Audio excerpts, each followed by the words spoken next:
you know, I come in because because my experience is with substance abuse, and you know, and I've seen the transformative power in what happens when someone, you know, that has had a drug or alcohol problem half their lives, you know, and they get on top of it, you know, what that can mean, and you know, I know what that can mean to the person, you know, and how their life can just become, you know, a life that's been just ugly and out of control for 20 years can become a life beyond your wildest dreams in your 50s or 60s. So, you know, it's all about possibility, isn't it? And never shutting the door on possibilities. In DHI also, you know, the work that they do with families of the addicts and the alcoholics, you know, and I learned that also from my experience in the States, seeing how important it is that, you know, the families have their own program, that they have their own organisation, you know, that they get to talk about their problems, the problems, you know, suffered by the families of the alcoholic addict are very different problems from that of the alcoholic or the addict themselves, you know, and they need help, and that indirectly goes back and helps, you know, the addict. But I mean, sometimes I think it's harder on the family than the addict, because the addict's out of it half the time. The family are living with it.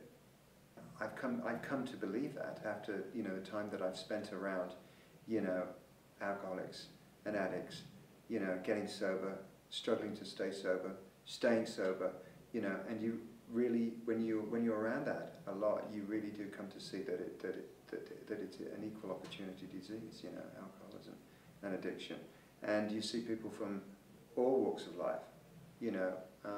There is no social identifier, you know, for why somebody would have a problem, you know, and somebody else would not. And actually, I think that's quite a good thing to get your head around, because then, you know, you stop blaming. You know, part of the problem is that there's so much blame attached to, you know, someone's problems, and you know, I tend to look at it, you know, I'm an alcoholic, I've got, you know, it's almost like a defective gene for me. I can be around my mates and they can do it, but I never could. You know, I could never have just one drink. It always led me down fast. And, you know, the older I got, the faster it happened. So, you know, I've come to see that, you know, for me, it's just about not picking up that first drink.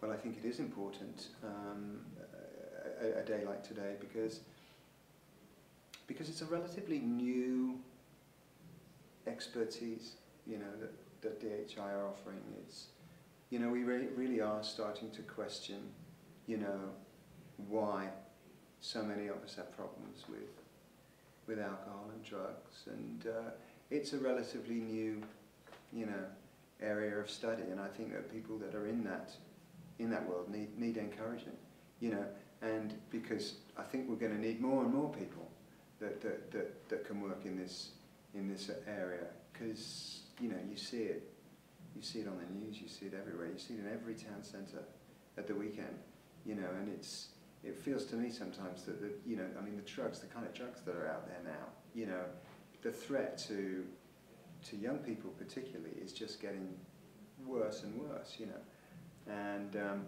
so, you know, we need organisations like this. And you know, it's not like it's never a smooth road. You know, there's always bumps in the road, and you know, and there's ups and downs. But you know, people that do stay on the path in spite of it all, it's just a fantastic thing to see.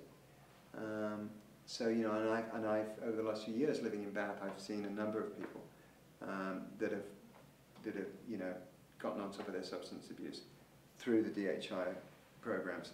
And you know, I feel that a human being that has been turned around like that has been offered that kind of transformation, is just the most valuable thing that we have in our society, because they've been there, they've seen it, you know, they've sent the postcard, they've survived, they're survivors, and they come with a very, very particular kind of experience that can be really useful.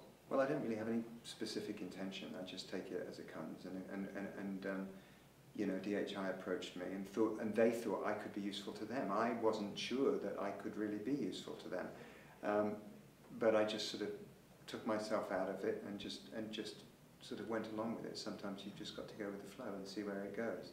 I feel like I'm a friend to the organisation, and if I can be of use, then you know, I'm happy to be that person. it's I mean, my experience, I had a very particular experience at rehab in Arizona, and you know, and I really, my first experiences clean were in California, Los Angeles. You know, I've had coming back to England and spending more and more time living here, and really getting a sense of, you know, how the problems that exist here. I mean, for me, it's an opportunity to really to know this is English society better. If I can be, you know, if I can be a voice in that conversation, you know, I want to be.